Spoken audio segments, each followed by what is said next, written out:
Good morning, last Cuív. Agus tá ásarim laut sa díospaidach seo. Agus tásúlam na gurr an reachtaíocht tá muid a pléin seo I bhaim go bracht na brethe. Mar ba hobbist a bh changéiding dá mach teoring uair amhain eile taobh stiag an tír. Agus is fada muid fálaingt Wai cruachjailt na tíre. Agus ní muid géad go leis ige sin. A tá ráithinál deiltám, tá an cruachjailt physicúil. Agus an deilt a méoch John Human caintir, an deilt idir pobl. As camera go bheicear domsa go bhfuil an deilt idir na pobl ó thua, agus it in a hendochtarí ó thua, a tar some Brexit agus sin cuagan na hendochtarí ó thua, was cinn carach go fan géad, tá sé sin níos damhna na mar a bhí tá buaig nó sé go bhblionn chuin. Agus sílim héin agus gánach beganín well díreach mí in is fácaí, go gar chuilíireachta dhéanamh.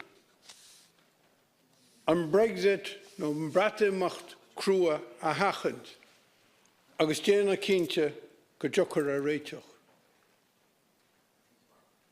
As an ói, mar atá ráit amsa go minic, ban an cuideag an pholaíocht le meabhair agus réasún, agus ban an cuideag an pholaíocht le mothú. Agus go minic ní maith le polaiteirí ádáil, cé có tábhacht agus tá mothú sa bolaíocht. A creidim mar a digamid mothúcháin déana, ní higamid ceann go an rudaí is tábhachtaí go gahamid a hiiscint agus a thógáil san áireamh sa bolaíocht. Leis ceann Comhairle, the legislation here is legislation I hope we never see put into action. Because a hard Brexit would mean, inevitably, a border not only imposed, if I might say so, by Britain, but imposed by the European Union within our island. And as somebody who has seen a gradual disappearing of that line over the years in practice, a blurring of it. The idea of a hard border is totally unacceptable and, in my view, does pose challenges. I don't want to go down the road of predicting mayhem and violence and whatever. We don't know. It could happen. But certainly I wouldn't like any words of mine to say that it would be acceptable if it did happen, because violence doesn't solve any problems. But I think also over the last 4 or 5 years, a number of events have conspired to drive a new wedge between a large section of the unionist community and the nationalist community in the north and the nationalist community in the rest of the island.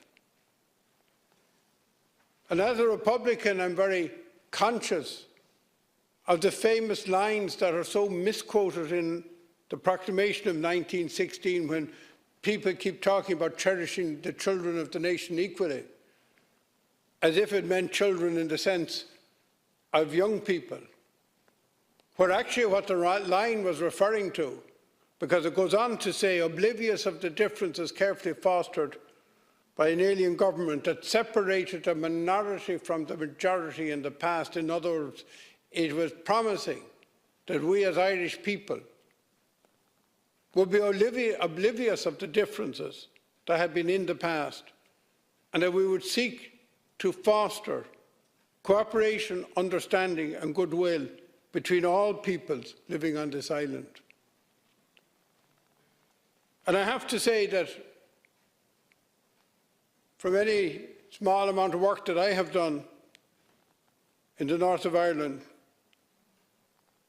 that I believe that there's a bigger distance now between nationalists and certainly pro-Brexit unionists, who are the majority of unionists. Whether we like it or not, whether people agree with Brexit or not, I think you have to respect other people's views, than was the case 4 or 5 years ago. I certainly have never seen the continued long-term suspension of Stormont as being a favourable or a positive thing. I think that when people work together every day, no matter what their differences are, they become to see each other as humans. They do by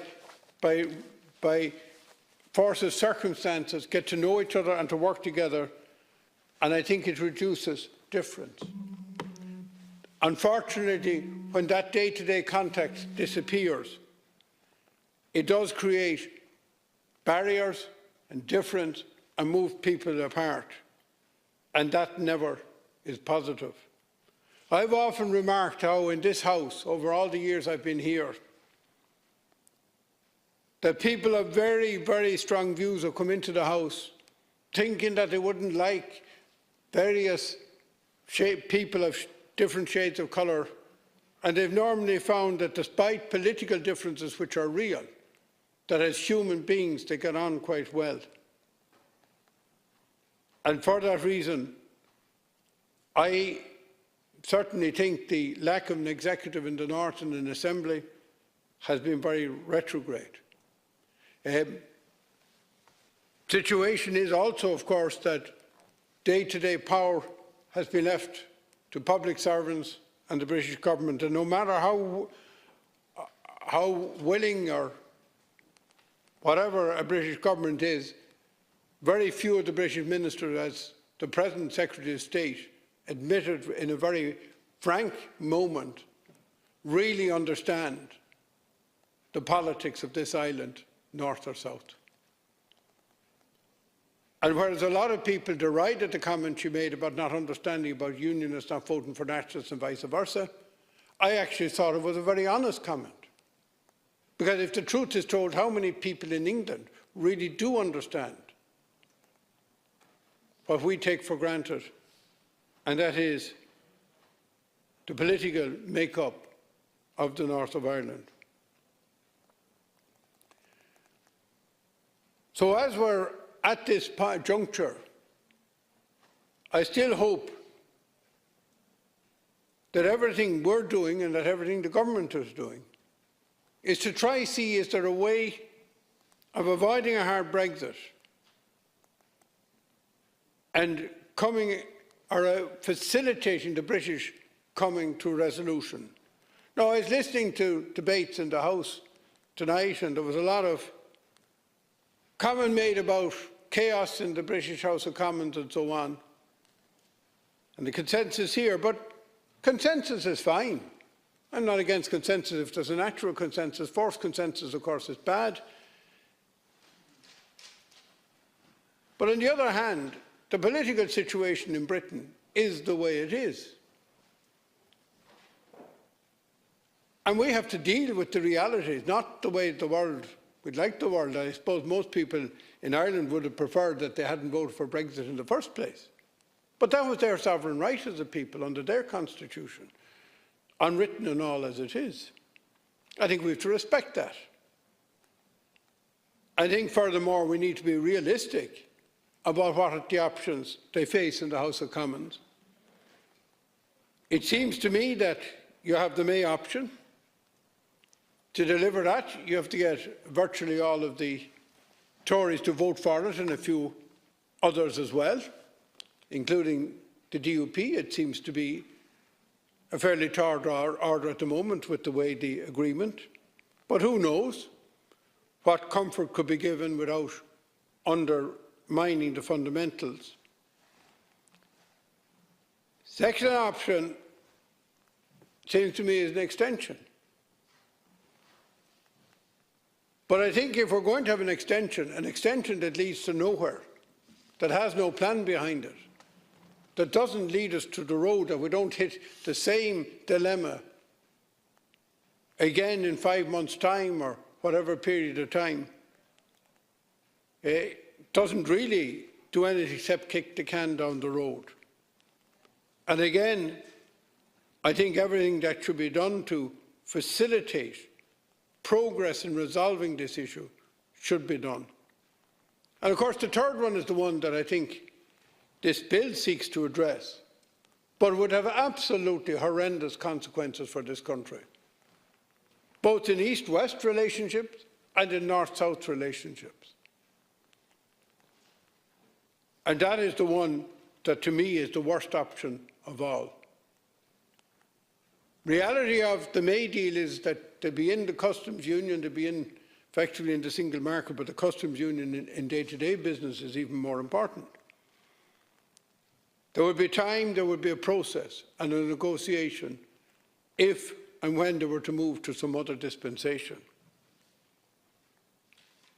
I think that that gives you a manageable situation rather than the over the cliff. Now, looking at the House of Commons, looking at party politics, I have to say that I've become convinced over some time that it's unlikely that May and Corbyn will come to some consensus arrangement. I think the problem is that, for one, I'm not sure that Corbyn wants to come to some consensus arrangement, but I also think that if it's a choice between splitting the Conservative Party right down the middle and making an arrangement with Jeremy Corbyn, she will not split her own party down the middle. And even if she were to, I don't think she would last any time in politics. Now, I don't know whether the Minister of Foreign Affairs can tell us whether there's been any progress in squaring what seems to be an impossible circle in terms of giving some comfort so that the May deal will go through, or some other arrangement whereby there would be an extension with a purpose, with a firm purpose, firm plan and a firm end game. Because as we saw in the north of Ireland with the executive, deadlines put back can at times lead you nowhere. And once people got the idea that a deadline wasn't a deadline, all we got was crisis after crisis. And in the end of all the crisis, we got no assembly. We got no executive. And certainly I don't think that's a good thing for politics in this island or in our neighbouring island or in Europe, that we continue every 5 or 6 months coming to a crescendo, then we put it back again, and so on. I think some people hope to be a second referendum. Maybe there will, maybe there won't. I can't tell the future. I don't think that that is a realistic proposition with the political construct in Britain at the moment. That might change in the future. We're not sure either, even if there was a real second referendum, whether they would actually change their mind. Now, no matter how much we disagree with their decision, the reality is they have a right to make their decision. And just as if we made some decision in this country, and we did 100 years ago, and we're very disappointed to this day that they didn't respect it, where they thought we'd be a lot better off in their union, we decided that we wanted out of the United Kingdom. I think it is incumbent on us to respect whatever processes they have and whatever decisions they make. Well, as I said at the beginning, the issue of the emotional is very important here. And obviously, emotionally, a border on the border was always a no-no for any nationalists within the island, not only for pragmatic reasons, but also for emotional reasons. And let's be honest about it, that's reality. But I think we also have to understand that for unionists of a strong unionist flavour. The idea of these negotiations being used by Europe to drive a wedge, as they would see it, between them and the rest of Britain, was also a hugely emotionally charged issue. And the harder the argument was put here about the unacceptability of the border, and I don't think anybody doubts my view on that one, and therefore that it had to be in the Irish Sea, I think it was inevitable that there was going to be a kickback. What I do regret is that over the last 4 or 5 years, that there hasn't been more of a bilateral approach taken within this island to sit down to see how you square what appears to be a very difficult circle to square.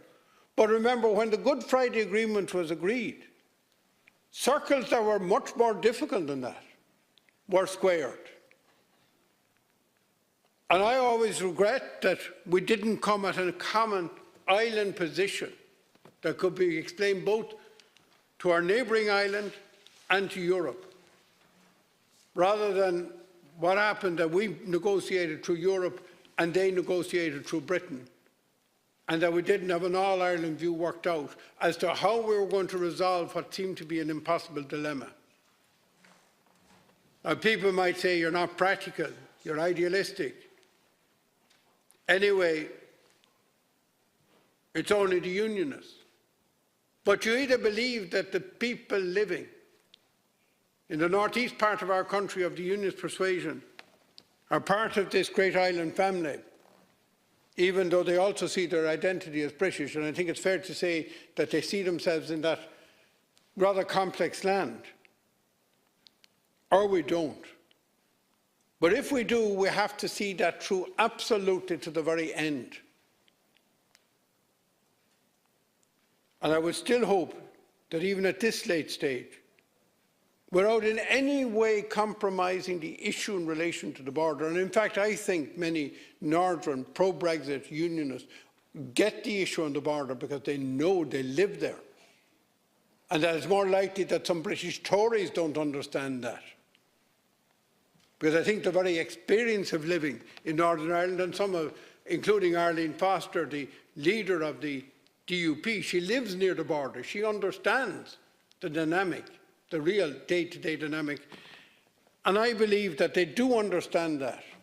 But on the other hand, their pride and their situation, and the situation they found themselves in, is that it was natural that they would also resist a border down the Irish Sea. As I said, I still think, I know the argument was put forward that the negotiations had to be Britain versus Europe, but I've found one thing in my life: when you negotiate at one remove, the subtleties get lost. Maybe we had to do the negotiations that way, but we didn't have to do the discussions that way.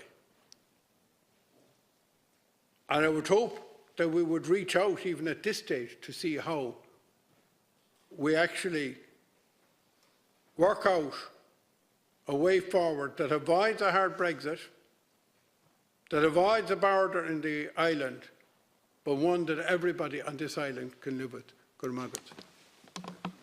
Ask the Deputy O'Keefe to move the adjournment. I move the adjournment. The order of the House is if there are no speakers before 11:30, we move the adjournment, and the debate will be concluded tomorrow.